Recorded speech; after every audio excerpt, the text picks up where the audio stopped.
নমস্কার বন্ধুরা, ইলুর রান্নাঘরে সবাইকেই স্বাগত। বন্ধুরা, অন্যান্য দিনের মতো আজও চলে এসেছি একটি দুর্দান্ত রেসিপি শেয়ার করব বলে। তো রেসিপিটি তো খেতে দারুণ মজারও হয় আর বানানো খুবই সোজা। একবার যদি দেখেন আপনারা চটজলদি বানিয়ে ফেলতে পারবেন। আর ভিডিওটি প্রথম থেকে শেষ পর্যন্ত দেখতে থাকবেন, কোনো স্কিপ করবেন না। আশা করি খুবই ভালো লাগবে আর সবটাই বুঝতে পারবেন। যদি রেসিপিটি আমার মতো ফলো করেন তাহলে কিন্তু একদম সুন্দর রেসিপিটি তৈরি করে ফেলতে পারবেন। আর ছোট বড় যাকেই বানিয়ে খাবেন সেই কিন্তু আপনার প্রশংসা করবে।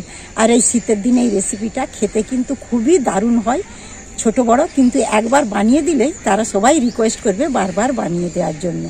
তাহলে চলুন রেসিপিটি শুরু করা যাক। আমি চলে এসেছি রান্নাঘরে। এবার আমি এই যে গনলাটা গুলবো তার জন্য আমি কি নিচ্ছি সেই উপকরণগুলো নিয়ে দেখাচ্ছি। প্রথমে দিয়ে দিচ্ছি আমি 1 বাটি চালের গুঁড়ো।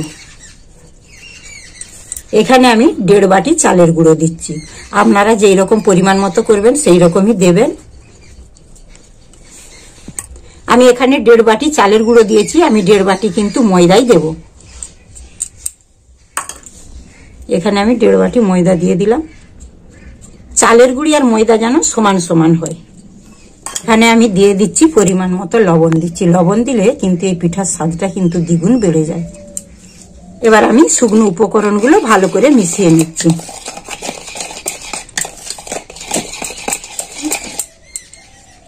এখানে আমি 1.5 বাটি চিনি দিয়ে দেব। পরিমাণটা কিন্তু সমান সমানই হতে হবে। আর আমি আধ বাটি দিয়ে দিচ্ছি, তাহলেই 1.5 বাটি চিনি দেওয়া হয়ে গেল। এখানে আমি 1.5 বাটি জলও দিয়ে দেব। ময়দা, চালের গুঁড়ি আর চিনি এই 3টা জিনিসই কিন্তু সমান সমান দিতে হবে।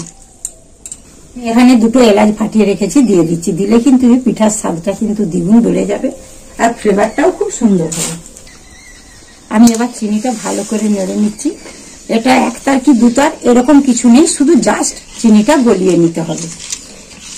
চিনিটা গলে গেলেই কিন্তু আমি এটা নামিয়ে দেব। আমার চিনিটা একদম গুলে গেছে। এবার এটাকে আমি নামিয়ে ঠান্ডা করতে দিয়ে দেবো। ঠান্ডা হওয়ার পর আমি গলনাটা গুলে নেব। আমি এখানে 1 প্যাকেট আমল গুঁড়ো দুধ নিয়েছি, এটা আমি দিয়ে দিচ্ছি। এটা দিলে পিঠাটা খেতে কিন্তু দুর্দান্ত স্বাদ হয়। এই গুঁড়ো দুধটা কিন্তু অবশ্যই দেবেন।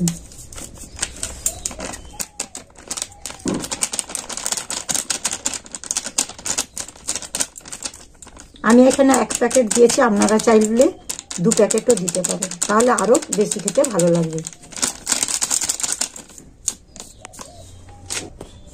আবারও আমি শুকনো উপকরণটা ভালোভাবে মিশিয়ে নিচ্ছি। মিশালে কি হয় বন্ধুরা, একদম সব জায়গায় সমানভাবে এটা চালিয়ে যায় বা গুলাটাও ভালো হয়। এই যে বন্ধুরা, আমি যে চিনিটা গুলিয়ে রেখেছিলাম একদম দেখুন ঠান্ডা হয়ে গেছে। এটা কিন্তু গরম অবস্থায় মোটেও দেবেন না, এটা একদম ঠান্ডা করে দিতে হবে।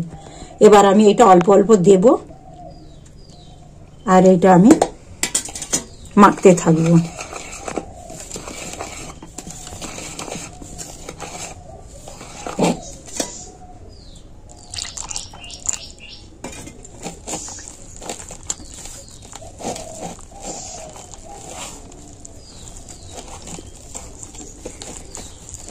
এটা খুব ভালোভাবে মাখতে হবে, যেমন এর মধ্যে না ডেলা না থাকে, তাহলে পিঠাটা ভালো হবে না। আমার এটা একদম মাখা হয়ে গেছে। এখন এটা আমি 5 মিনিটের জন্য ঢাকা দিয়ে রেস্টে রেখে দেব। আমার 5 মিনিট হয়ে গেছে, আমি ঢাকাটা খুলে নিচ্ছি। এবার কিন্তু আমি এটা খুব শক্ত মনে হচ্ছে, এটা আমি কিন্তু হাত দিয়েই আমি কিন্তু মাখতে থাকবো।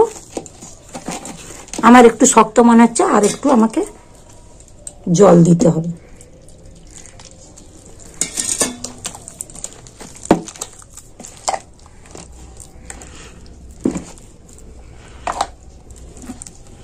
এটা খুব ভালোভাবে মাখতে হবে। দেখুন একদম কোনো দোলা নেই, একদম খুব সুন্দর মাখা হয়ে গেছে। এটা কিন্তু আমি 5 থেকে 10 মিনিটের মতো এটা আমি ভালো করে ফেটিয়ে নেব। যত ভালো করে ফেটানো হবে তত কিন্তু পিঠাটা ফুলবে আর খেতেও খুবই সুন্দর হবে। দেখুন এই যে পিঠার গোলনাটা ঠিক এইরকম হবে, খুব পাতলাও না আর খুব গাঢ়ও নাই। দেখুন এই যে দিয়ে দিলে এক ভাব পড়ে যাচ্ছে, এই যে এইরকম হবে। এটাকে কিন্তু আমি 10 মিনিট এইভাবে ফেটাতে থাকবো। আমার ভালোভাবেই ফেটানো হয়ে গেছে, এবার আমি এটা ভেজে নেব। এবার কড়াতে দিয়ে দিচ্ছি তেল। এই পিঠাটা ভাজতে কিন্তু খুব বেশি তেলের দরকার নেই, অল্প দিলেই হবে। এটা গরম হয়ে গেছে, এবার আমি এইটাকে এইভাবে দিয়ে দেবো। এইটা কিন্তু দুধ থেকেই দিতে হবে।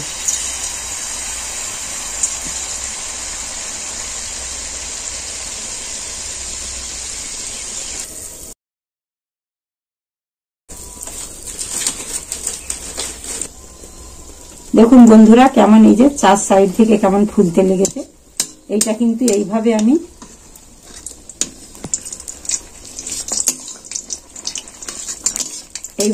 তেলটা এরকম ছিটকে ছিটকে দেবো, তাহলে একদম দেখবেন একদম ফুলে যাবে, একদম লুচির মতো ফুলে যাবে।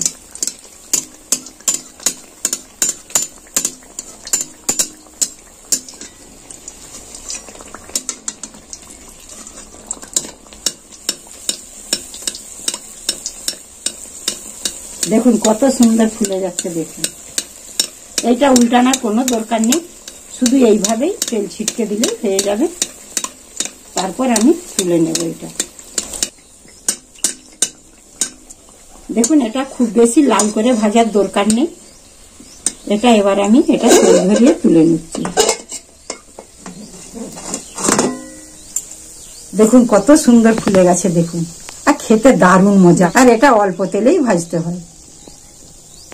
দেখুন আমি আর একটাও পিঠাটা তৈরি করে আপনাদেরকে দেখাচ্ছি।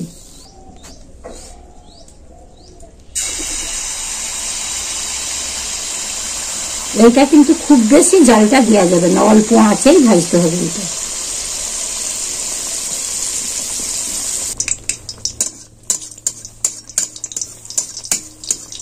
দেখুন তেলটা ঝিটকে ঝিটকে দিতেই কেমন কি সুন্দর ফুলে যাচ্ছে। দেখুন এই পিঠাটা কিন্তু এইভাবেই তেল ঝিটকে ঝিটকেই ভাজতে হয়। দেখুন কত সুন্দর লাগছে। দেখুন দেখুন এটা আমার একদম ভাজা হয়ে গেছে, এবার আমি এটা তুলে নিচ্ছি।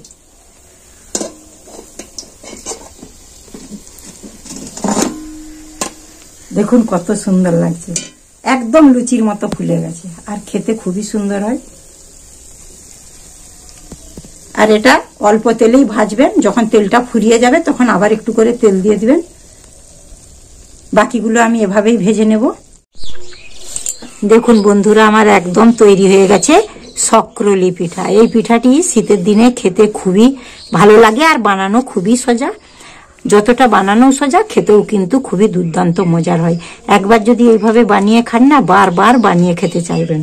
খেতে খুবই সুন্দর হয়, ছোট বড় যাকেই দিবেন সে কিন্তু খেয়ে কিন্তু আপনার প্রশংসা করবে আর রিকোয়েস্ট করবে বারবার বানিয়ে দেওয়ার জন্য। দেখুন কত সুন্দর লাগছে। দেখুন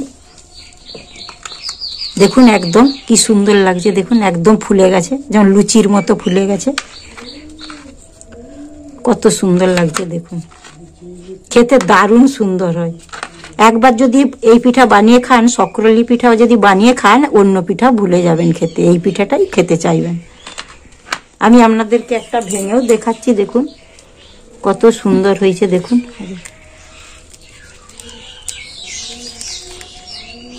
খেতে দুর্দান্তই হয় একদম।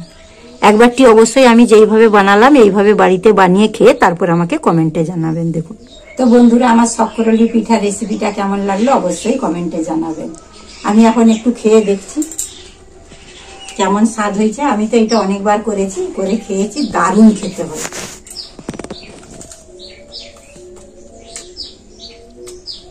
সত্যি বন্ধুরা বলতে কি এতটাই সুন্দর হয়েছে না, একটা দুটোই মন ভরবে না, মনে হয় 5-6টা খেয়ে নি। আর এই শীতের দিনে খেতে দারুণ লাগে, খেতে খুবই সুন্দর হয়েছে। উপরটা একটু মুচমুচে হয়েছে আর ভিতরটা একদম নরম তুলতুলে সফট হয়েছে।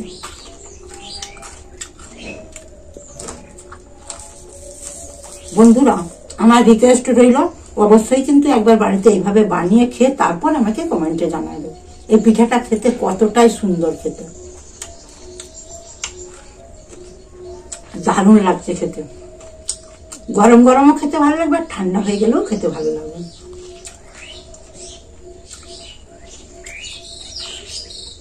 তো বন্ধুরা, আমার ভিডিওতে একটা লাইক করবেন আর প্রচুর প্রচুর শেয়ার করবেন। আর যে বন্ধুরা আমার চ্যানেলটিকে এখনো সাবস্ক্রাইব করেননি, সেই বন্ধুদেরকে বলছি ঝটপট করে সাবস্ক্রাইব করে ফেলুন। আর যে বন্ধুরা আমার চ্যানেলটিকে সাবস্ক্রাইব করেছেন তাদেরকে অসংখ্য ধন্যবাদ। আর বেল আইকনটি ক্লিক করবেন যাতে সর্বপ্রথমেই আমার ভিডিওগুলো আপনাদের কাছে পৌঁছে যাবে এবং আপনারা দেখতে পাবেন। ততক্ষণে ভালো থাকবেন, সুস্থ থাকবেন আর সাবধানে থাকবেন। আবার দেখা হবে পরের ভিডিওতে। টাটা।